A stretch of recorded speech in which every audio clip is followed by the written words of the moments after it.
Hello, everyone. Oh my goodness. Technology has not been friendly to us lately, but we are here. I'm Terry Angel of Angel Speakers, and I have with me today Jacque Zoccoli, a dear friend of mine that I've known for a few years and met when we were both on a peace mission and involved in bringing more peace into the world. I'd like to share with you a little bit about Jacque and what she's about. And again, technology not wanting to cooperate with me. Jacque is a catalyst for spontaneous combustion, planted the seed of her global reach while in Liberia, West Africa, in the Peace Corps. That seed meandered through a corporate career in Silicon Valley into her own business, first in desktop publishing, then in network coaching. After developing 10 networking groups in the Bay Area, she and her husband Steve moved to Arizona. The seed began to bloom when she was told she would, quote, change humanity. It became apparent quickly through interactions with several groups that her destiny was to use her networking expertise to provide resources to developing communities globally. Eventually, Manifesting Global Solutions Group built powerful answers for literacy, footsteps to brilliance.com, wellness, environmental sustainability, and employment. Her passion to increase love, prosperity, peace, and sustainability worldwide is being felt through the networks she empowers. The entire picture is called the Global Impact Network. Jacque, welcome to the Peapod. I am thrilled to have you with us today. And uh, apologies for technology and all of its messiness that can happen sometimes. But we persevered and we made it because those who Absolutely. persevere do go forward, don't we? Yes, absolutely. Absolutely. It's such a joy to be here. It's always interesting and fun to be with you because I suppose, unknowingly uncover lots of truths Mhm. that both of us know at a deeper level. And so it's always fun to come up with that and to actually vocalize it so Yes. that we can make it more of a sustainable path, really. Yeah. And I want to talk about sustainability. We say that word, and many people are like, huh? So if you don't mind, let's kind of break it down and just share with people what are we talking about when we say sustainability? Well, if you really look at your topic of what you had said, and you said faith, trust, confidence in a creator, Right. that really is the core. That is the base, I think, for self-sustainability. I don't think there's any other stronger connection that I know of than that connection to your creator that essentially gives you that unparalleled strength to know that literally whatever has been on your path was there on purpose to make sure your purpose is completed while you're here, which to me is sustainability. It is. It truly is. And we have everything we need, don't we? It's like if we are given a mission, this is what I have found. I'm just speaking my own experience and those that I've worked with. If we know what our purpose is, we're given everything we need to meet that purpose and to keep moving forward. And it's so beautiful. And that's the trust part to Yeah, me. That's what yeah, the trust is all about. yeah, absolutely. And I think so many people I did for a certain amount, I can't say a long period of time. What is my purpose? What, what I, they get so confused about well, all you have to really do is to sit there and look at your past. Look at your past. And I did that the other day for the umpteenth time, but I came to a new reality.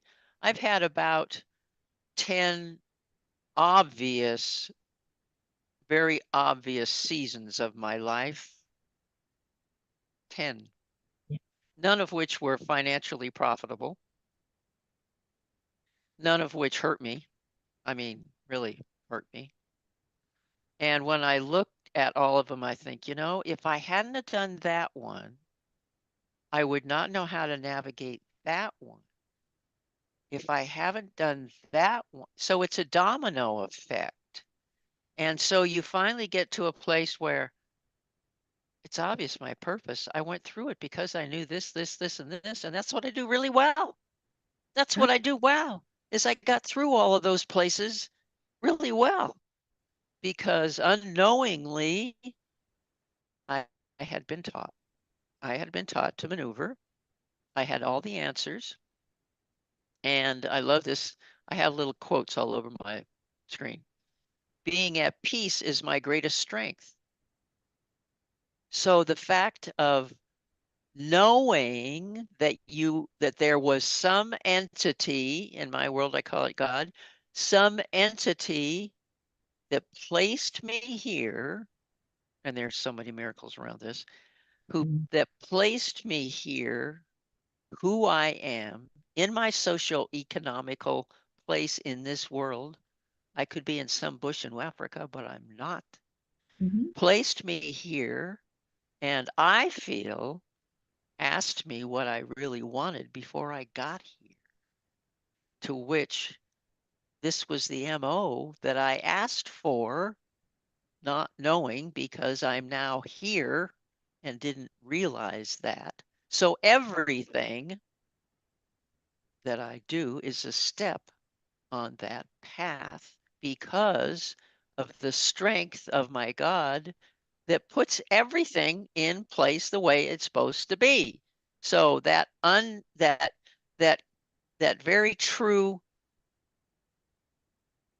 core to me is what creates the sustainability and the knowing that my creator is responsible for everything. I laugh at these history stories and stuff. Well, from the birds that progressed to this, that, and I go, have you ever looked at a bird? Right. Have you really looked at a bird? Do you see how magnificent that creature is? Yeah. How beautiful the actual feathers. Are you trying to tell me that just appeared because science was paying attention in the last generation? Give me a break. There was a God. So I'm sorry. I get a little bit when I look at the wonders around me, I go, good God, look at that leaf. It is so intricate and beautiful. Look at the detail of that thing. How is that possible that that's created? So it's a core knowing that is. That is. It's so obvious it is. And mine started when I was about 6 years old, Ooh, to I be want to hear. obvious about it. When I was 6 years old, my father died. Okay. And um, yeah, I was devastated, but I look at the journal that I did at that age and it says, oh, my father died today. Next page. And I went, really? Well, it was at the time obviously very painful for me. Mm-hmm. And also at that time, I got a message and God said, don't worry about it. This is the worst thing that's going to happen to you, and I'm going to take care of you the rest of your life. And I went, really? Okay, I'll just move on then, because I know I'll be taken care of. So it started at a very early age, and I've had complete faith. Well, it was reinforced because I did have religion, so to speak. I think I started out with religion, and we won't go into all that. Right. However, when I got into high school, I kept asking myself, Jesus, what do you want me to do? What am I supposed to do? I don't understand. You walk that walk, and I don't understand. What am I supposed to do? What's that got to do with me? What am I supposed to do? Went to church. And after that, I came out with, well, This is obvious. Why didn't I think of this before? You're supposed to love everybody around you. Big deal. I mean, I can understand that one. And that's why everything changed. So those were the two events that I've had unquestionable trust and faith in my creator. 6 years old, you're still so impressionable. You're still getting all of your sense of who you are and what being here on earth is all about. So, yeah, that was big. But I'm so glad that you searched for answers because, a lot of people, they search, but they don't know who to turn to ask. So they're just asking everybody, what's my purpose? What am I supposed to do? Instead of looking inside and asking where it really matters. Exactly. It's Ask the right God. question. Yeah. Absolutely. It's saying the right question. And that is and then listening for the answer. I couldn't tell you how many days I get up and say, okay, confirm why the heck I'm here, will you? Will you show me, please, exactly what I'm supposed to do here? And by the end of the day, it is so obvious. That person is almost in tears. And I go, well, I guess that's what I was supposed to do. It's in alignment. It's really, you just feel it. I say it's like going home. It's Mhm. so easy and so familiar. And the angels say that we complicate everything I'm as sure. humans. I'm sure. We'll go around the circle instead of taking the straight path. Across. And yeah, Absolutely. but when it's supposed to be and it's divine time, then it just feels like coming home. It's like, oh, that's what I was supposed to do. That's what you were trying to tell me. you know, the aha Yeah. moments. Yeah. Mhm. What is it? I'm trying to think of that saying that I have in my mission statement. Happiness is when your thoughts and words and actions harmonize. It's also when I don't expect perfection and I love what's left. Yeah, let's talk about expectations because that's another thing that complicates things, isn't it? When we have these preconceived ideas about how things are supposed to go or how they're supposed to turn out. So, what's been your experience with that? Has there been a time when you had maybe unmet expectations or you just knew that I'm going to turn this over and have that trust that it's going to turn out the way it's supposed to turn out? I think we all grow up with expectations. I think it's a natural thing for us as we become adults, is that we realize that when this happened, that happened. When I did this, my parents did that.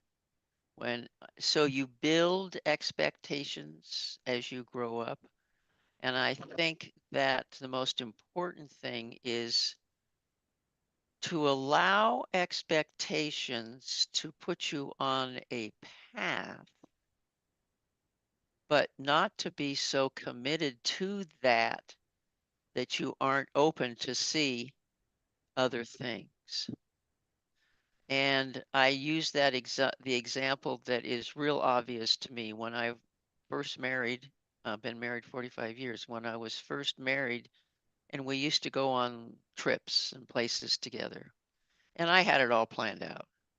This is what we're going to do here. That's this and this and this. These are my expectations, so on and so forth. And it became a strain because it's not what he wanted to do. It was what I wanted to do. So I said, that's it. I've had it. I will go to these different things with you with absolutely no expectations. And you know what? Everything changed. Everything totally changed. He was in control. He could make it anything we wanted to make it, and I was delighted to be part of it. And that was a very large lesson for me because nobody else is a controller. I'm a controller. I'll say it right now. And I want to control what's happening so that it's the best that I can make of it. But when it comes to a relationship, especially with my husband, I'd just as soon have him figure it out. That gives him the power. That gives him the strength. That gives him the ability to feel that he has a part in the relationship. So when I went also to the next adventure, which was to be the executive director for Women in Discovery, with Patricia J. Munson, and her whole philosophy is ours completely, and I bring in a lot of what I learned from her. However, what I learned in the good, bad, and the ugly is I had expectations for what she was going to do, and they did not work that way. She always wanted to do it the opposite way that I wanted to do it. So she kept saying, "You're expecting what? Okay, you're right. You're right. Don't put those expectations. Don't think for me. Mhm. Don't you dare think for me, because you're expecting something." And how often do we do that in the end of a conversation? It's like, don't finish my sentence. You don't know what I'm going to do. You don't know what I'm going to say. Don't even go there. Um, Expectations. Expectations. And so many times we try to control the situation so we can have our expectations met. And it's a biggie for us humans because we can see something happening and we know what's best, right? It's like, if you would only do this, or if you would only do it this way. And so we want to put our hands on it and control it. And there is nothing to be fixed. We just have to realize that we're each having our own experience, and I can't control you, and you can't control me. And there's so many discordant families. I think that's a situation where they want to fix that person. They want them to act the way they want them to act. So I think that is a really big issue with expectations and control, and just being able to allow each other to be who we are and And be to not perfect. only allow, absolutely, not only allow, but to celebrate. Mhm. That's the hard one. You're different than I am. Okay. Let's celebrate that fact. Because my concept of alliances, which is what my life is about, is that we come together in commonalities. And that's part of my 5C collaboration formula, is we come together in commonalities. And that's very obvious. But number two is, if we don't communicate those commonalities, it won't work. So you have to communicate the commonalities. And then the third is that you have to commit to work together. And that's really hard for most people, is to commit. And then to contribute to that relationship. And once you've committed to contribute, it's not that difficult.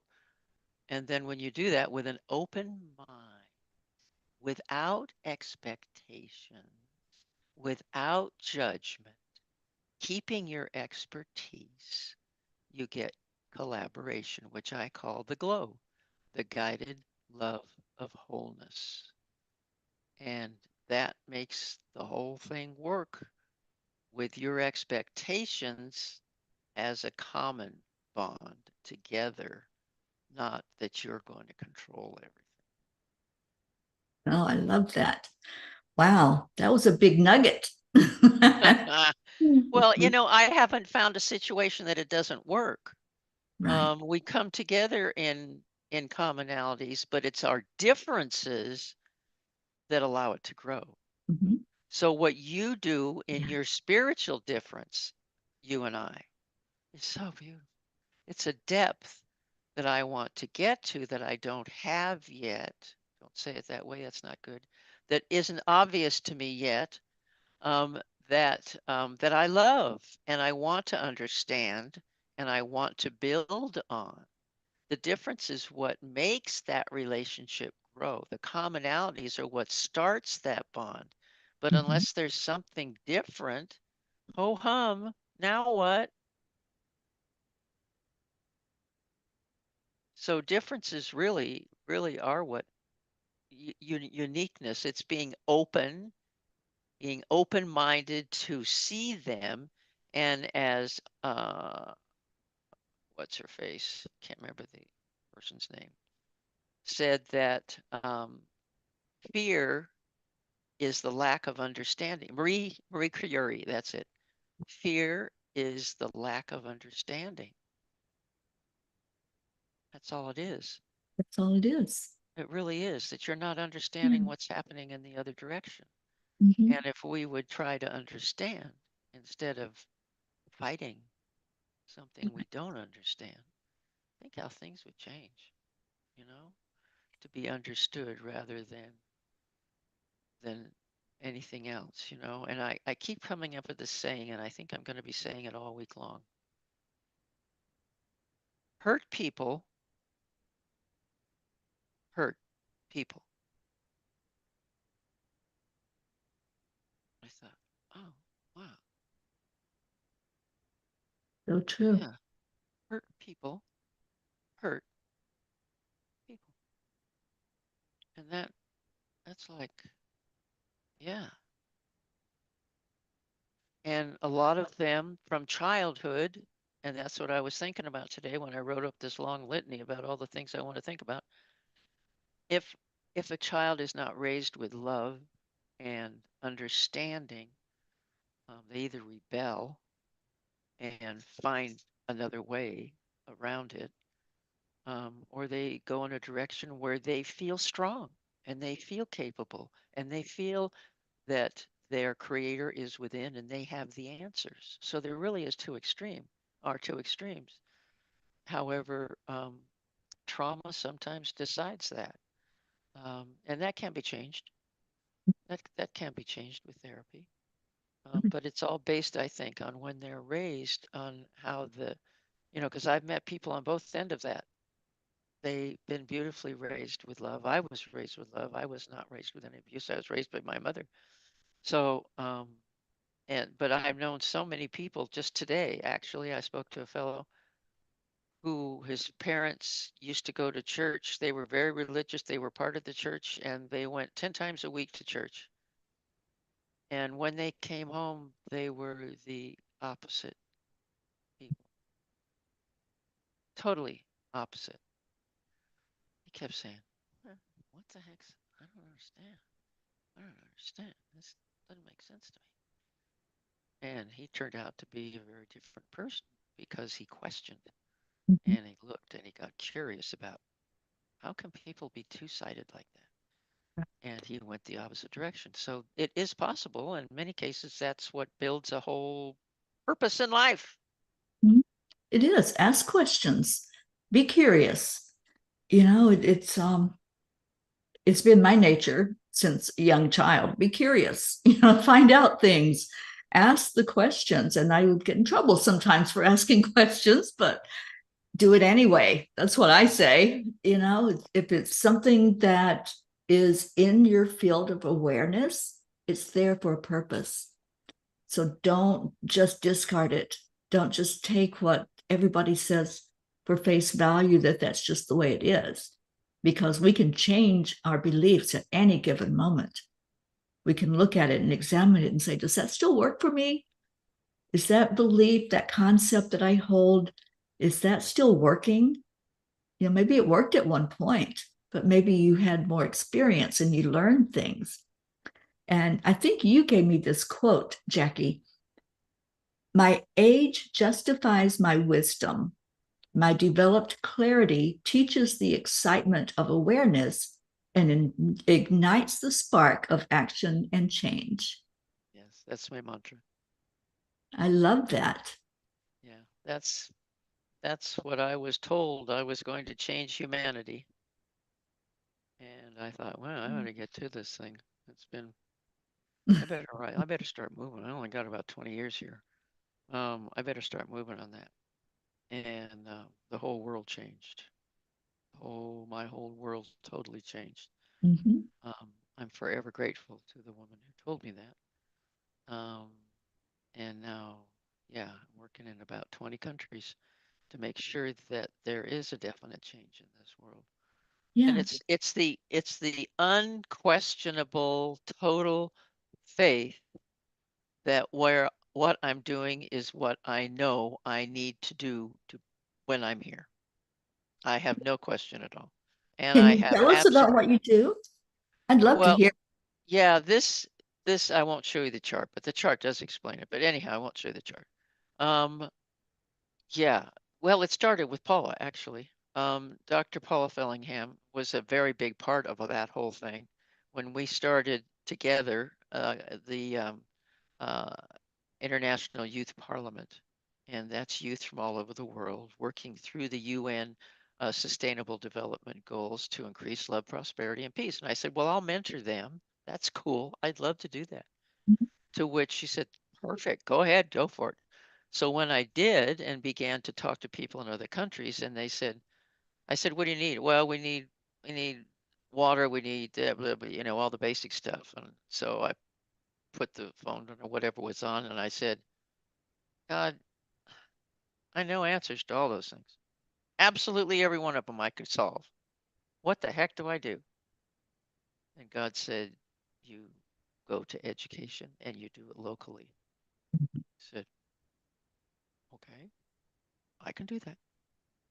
So at that point, a gamified literacy app came into my world that through 8 learning modalities takes the child to 3rd grade level in 90 days.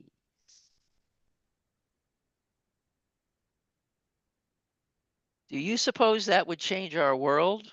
Oh, definitely. Said Definitely. that's one to step on. I'll go on that one. Yeah, let me have that.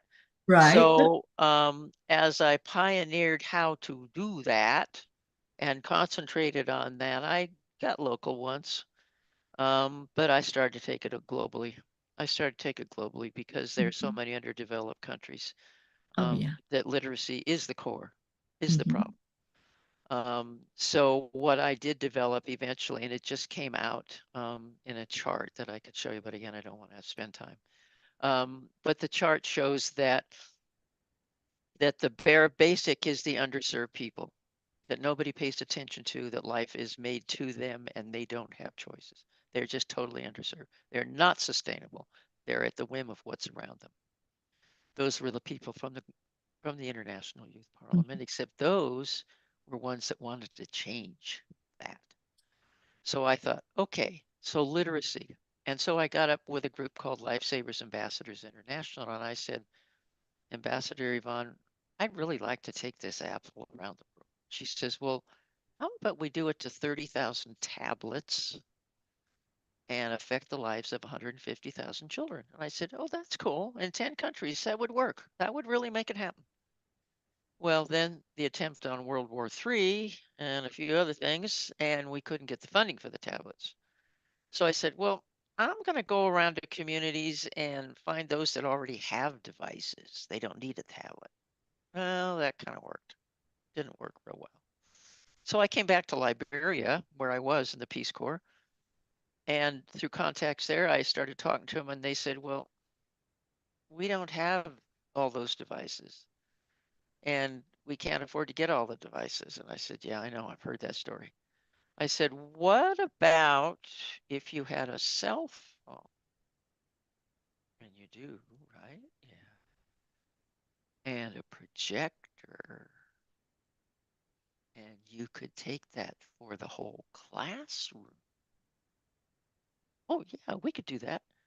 I said, maybe $100. Suppose you could educate your entire population for $100. You think might be able to do that?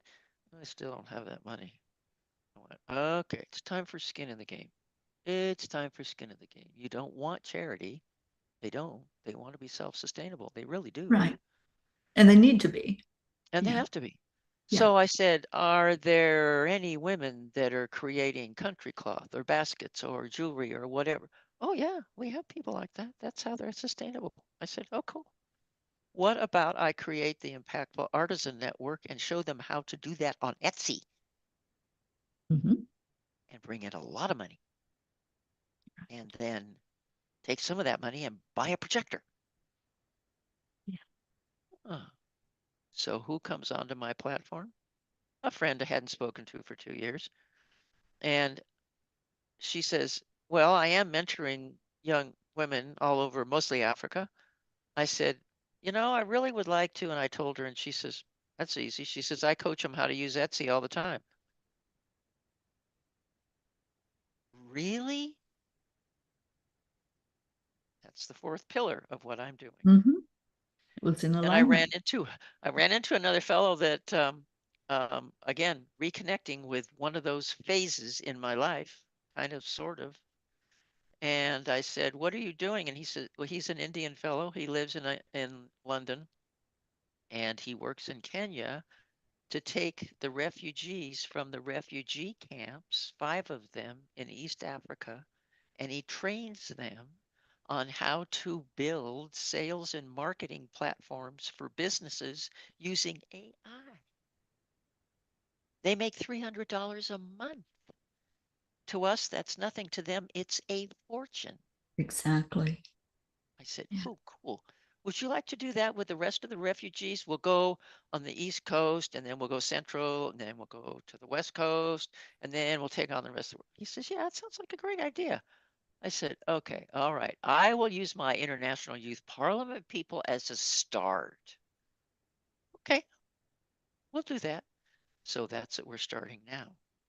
So that's the pillar for employment. That's the pillar for literacy. Wellness. Wellness is there is a person doing an app in Kenya that gives healthcare education by the app to the women that have to go 3 hours. And if they're real lucky, the baby is alive and they're alive. So they're getting healthcare education. Another one that's on diabetes and giving documentation in a whimsical way with Louis Lung and Horatio Hart, and then two on sanitary napkins. So that's the wellness. And then the third is environment. And environment, I have a variety of different groups, one of which is teaching girls how to do more with the environment, and then a water group and that. And then here we have the employment. So these 4 pillars are what I'm using in my global impact network. And Mm. people just keep coming all the time, so that every Tuesday I do a webinar on one of the pillars. We had employment today. We learned about the Etsy thing. Next week, we are going to have some of the International Youth Parliament success stories and show people what they have accomplished in that amount of time together. Are you glad you asked? You got I am into the whole so, formula. so glad I asked. And I just want to know, how can we support you in your efforts? What do you need from people that Well, might yeah, be able to help? there are 2 ways that you can help me. Really, actually, if I were to think of it, there are really just 2 ways that you can help me. Okay. Well, one kind of has a side part to it. I work in LinkedIn. That's my business, is to Mhm. make people look good in LinkedIn on their profile, and to Okay. show them how to intentionally find the best alliance so they're profitable. I would love to do that for a lot more people. That will Mhm. keep me a lot more sustainable Right. myself. That's one. Okay. Number two, I am not adverse to hearing either the people that have an orphanage in Malawi or whatever and wherever, because I have the resources. This lovely soul yesterday from Malawi, I thought he was going to cry. I showed him the chart and he goes, "That's everything we need." I said, "I know it's everything you need." And that's what I like to do, is to get these people. So either bring me the resources, specifically in literacy, wellness, environment, or employment. Bring me those and I'll tell the world, um, or help me do it. Be part of that. So really it's 3 things, either help me by helping yourself on LinkedIn so that you can do this yourself, um, or be part of that umbrella, that formula. Um, that would be how you can help me. It's about That's that simple. wonderful. Well, I hope that there are those that will reach out. And I know with what I'm doing in training for being an international peace ambassador, that's going to be one thing I'm looking at, is how can I make a difference in these countries? That's And right. that's where my heart is, helping the ones that they just don't have the resources. And here, we're so blessed because we are so abundant in everything. I was just thinking the other day about water. We are so blessed to have fresh water that we can drink, and we can turn on a tap and water comes out. And we don't even think, we don't give it a second thought that there are these countries that don't have that. And it just tears at my heart. So I want to minister to those. And so, yeah, I want to collaborate with you and do more along that line. So, Oh, yeah. yeah. Yeah. What happens all the time is that I'll speak to people and it's a one-ended conversation because they can't relate. They Mhm. want to contribute. They want to make a positive difference, not just a difference. They Right. want to make a and they don't have a clue, so they give it up. Well, let me tell Mhm. you, that's not fair. Right. I have been mentoring at least, well, probably about 20 at this stage in different countries. Have I spent a dime? No. Really, that's not true. I did give one a little bit. But consequently, almost all of them, I don't give them money. I listen. I listen. And what their basic problems are, if you understand the culture at all, which is sometimes different because their culture is so different than ours, as you say, they don't have. But basically, our core and yours is even stronger than anyone else's. Essentially, you are. That's what they need. If they can't find, if they, for whatever reason, aren't able to find whatever it is you just spoke of, think of what they could do if they realized they had the strength to do it and find it. And you're the one that gives them that. No one else can buy that. You can't ship that to another country and hope you can pay for the transport. No, what you have is right in front of you as you and I speak. This is the glory, and I have to admit that it's COVID that brought it here. This is the beauty and the wonder. Your voice, your angel speaks, is the strongest thing you can give them to make them do the changes they need. Now, granted, they will say to me, I don't have any money. Well, I'm not going to give you money. I'm going to teach you how to look for things that you can do that will make you money. Mhm. And that's what I work with. I'm working also with nonprofits. I have worked with a gal that teaches them. All right, let's see what you do well. Let's see what you finally, what I said that you're doing well. Okay, find a way to make money doing that. Mhm. Don't assume someone's going to give you a grant and it's going to last you maybe 10 months if you're lucky and you have to go grovel again. What are you teaching the people that you're working with? That you grovel every 10 months? No, that you literally have created, such as the young gal, make it fast. Young gal's family did nonprofit stuff all the time. They raised their own nonprofit. They had their own nonprofit. The nonprofit was one where it's food and all that kind of stuff for a group of people. And somebody came up to this gal and she said, we're out of soap. We're out of soap. I can't put it in the bag for this group's. She says, wait a minute. Let's make our own soap. Yeah. I said, what? Let's make our own soap. Mhm. And their donor said, I'm not donating to you anymore unless you sell me the soap. And nonprofits don't think. They just think that they have to have the do re mi, that somebody's going to be a charity to them. Wake up. What do you have with all these people that you have that are you're working with? What craft can you do? What service can you do that makes money? Anyhow, my soapbox. I love your soapbox. Oh my goodness. So Oh, much. Terry, you're such a beautiful soul, Terry. You're great. There's so I much to love you. explore, and so much that can be done. And as you were speaking and sharing that, and I know that is the way to help people is teach them how Yeah, to do it themselves. And absolutely. we were shown that by the master teacher, by Jesus. He's like, I'm not going to give you fish. I'm going to teach you how to fish. You know, and that is such a great example for us.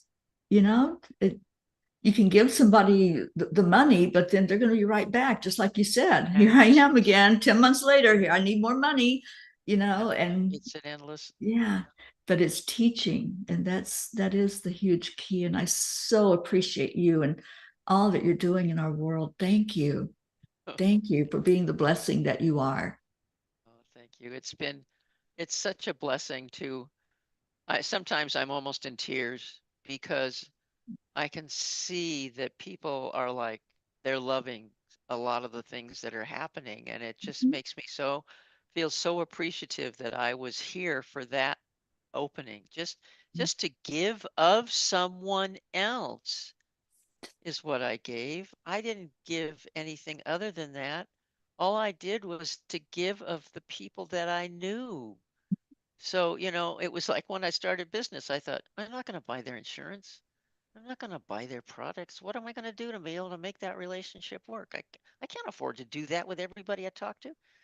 Little did I know when I figured it out that the best thing I could give them was a referral from someone Mhm. else of someone else Right. or someone going the same direction so they Mhm. could do it together. And that Networking. started my Mhm. business. So um, I don't Yeah, give money. I you are a give, master networker. I I have to say from know. experience, you really are. You've taught me so much. And but that's where it's at. What can we do for somebody? And just figure it out. Ask the Yeah, questions, right? yeah, Get yeah, curious. Be yeah, curious. And then, if you tugs at your heart, then maybe that's your purpose. yeah. Maybe you don't have to keep going around and asking, what's my purpose? Just go in there and see what Look, your passion is. what you love. See what motivates you. Yeah, Yeah, and I love the other saying that I've been adopting lately. You don't compete, you complete. right. And I thought, if people went into a relationship thinking, how can we work together? Instead of if, how? Mhm. It's a whole different mindset. And Right. I love Nancy Matthews says she goes into relationships. Is this the one? Is this gonna be the one? Is this the one that's gonna really change? Is this the one? Can you imagine how things would change if you started with that thought? Hmm, why are they here? What part am I gonna play in their life? What are they gonna do in mine? I don't know. Let's figure that out. Figure it out. Instead of instead of, yeah, you're not gonna buy my product. Sorry, later. Mhm. And I'm certainly not going to buy yours. Well, but maybe you're part of a chain. Maybe your product, those people then once they get that will need me. And that's what I teach people too. What's your before? What's your after? Those are your alliances. Who brings them to you? Who do you take them to? Those are your alliances because that's the continuing cycle. So, anyhow, that's the story, and I'm sticking to it. And a beautiful story it is. Oh my goodness. Well, I know that we got a late start, but I think our time is pretty much up. But I really, really want people to know how to reach you. And I will put your website information with the video. But would you please share any way that you want people to reach out to you? How would they do that? Well, LinkedIn's probably the best because I live there. Mhm. And it's JACLYNZOCCOLI. It's like broccoli with a Z. Mhm. So if you go there to LinkedIn, I'm not under Jackie, JCQUE. I'm under Jacqueline. And that's a Okay. whole story you don't want to get into now. No, Um, that would be but another day. anyhow, that's basically, and that's what my website is too, JacquelineZoccoli.com. So Okay. either way works. And I do pay attention to LinkedIn messages Yeah. actually more than anything else. I'm typically Yeah. behind on my others. I've been on there more, I think, in the last year than I have ever. So, yeah, I'm really learning to utilize that resource. So, thank Yeah, you and so much. the other thing is too, what one thing that I'm doing that I love to do as well, and it I'm people haven't even gotten a hold of the concept, is that when you do find an alliance, when you do have someone that feeds you referrals, that is bringing you fish, so to speak, on a constant basis, but it's not good as it could be. The two of you come to me and I'll show you how to leverage those relationships on LinkedIn. We'll get a system down, the things you can do together. Let's do this as a routine. I will show you how to do that. So it really is taking it the next step, which God's been telling me forever. They don't know what to do with them when they get it. Okay, let's do that. So, and that's only $250 each. And that whole hour is just crammed, filled with things that I think out of the box. You don't think out of the box.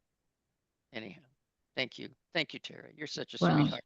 I And I you and do I know. know that, yeah, we have a lot more to do together. We haven't even Yes, started. we do. Oh, there's just so much and so little time, but that's all right. Staying in the moment and utilizing Yes. every moment that we have. Thank you, my friend, for being with us today. So many blessings to you. And you are, as I said earlier, you're a blessing to our world. And I look forward to all that's going to come forward in the future. And to anyone that connects with you, I know they're going to be blessed. So thank Thank you. you. And Let, keep let me doing give you what the you're last, doing. yeah, one last quote. Be open Yes. to wonder rather than closed by belief.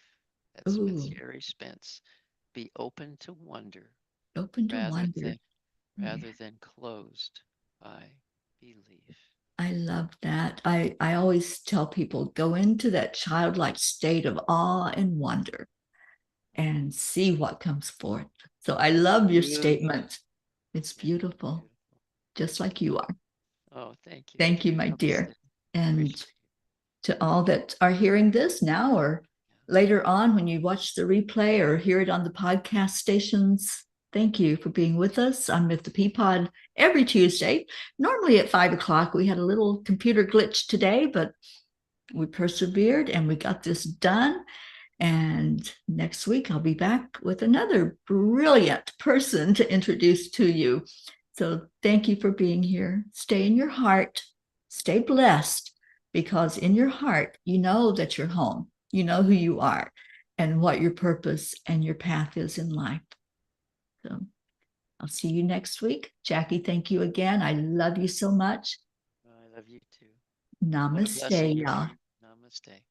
Bye now.